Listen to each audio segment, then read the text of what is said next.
बिस्मिल्लाहिर्रहमानिर्रहीम। पंजाब रंग नज़ारे यूट्यूब चैनल देखने वाले व्यूअर्स की खिदमत में अस्सलामु अलैकुम रहमतुल्लाहि व बरकातुहू। माह रमज़ानुल मुबारक मवाख़ात का महीना है। इस माह मुबारक में अल्लाह तबारक व तआला उम्मत मुस्लिमा पर खसूसी इनाम व इकराम फरमाता है। इस माह मुक़द्दस के साथ तारीख़ के बेशुमार वाक़यात जुड़े हुए हैं। इन वाक़यात में से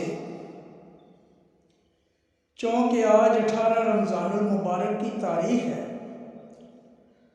तो 18 रमज़ानुल मुबारक के वाक़यात आपके साथ शेयर करूँगा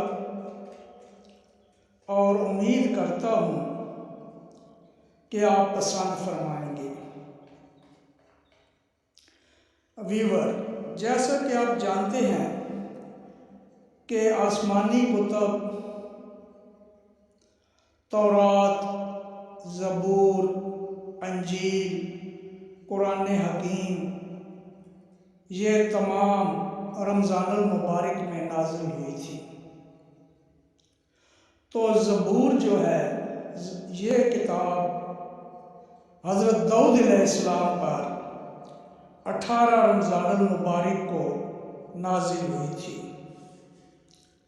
इसी तरह 18 रमज़ानुल मुबारक सन 1296 हिजरी को ईरान के मायानाज़ मुहक्किक और अदीब मिर्ज़ा अब्दुल अज़ीम ख़ान करीब ईरान के एक शुमाली शहर गुरगान में पैदा हुए थे। आपको सर्फ़ नव, मंतिक, रियाजी और अदब में महारत हासिल थी। मिर्ज़ा अब्दुल अज़ीम ख़ान करीब फ़ारसी ज़बान के बहुत मशहूर मुसन्निफ़ थे। आपने फ़ारसी ज़बान व अदब से मुतल्लिक़ बहुत सी किताबें लिखी थी और आपकी ये किताबें बहुत मशहूर हुई थी।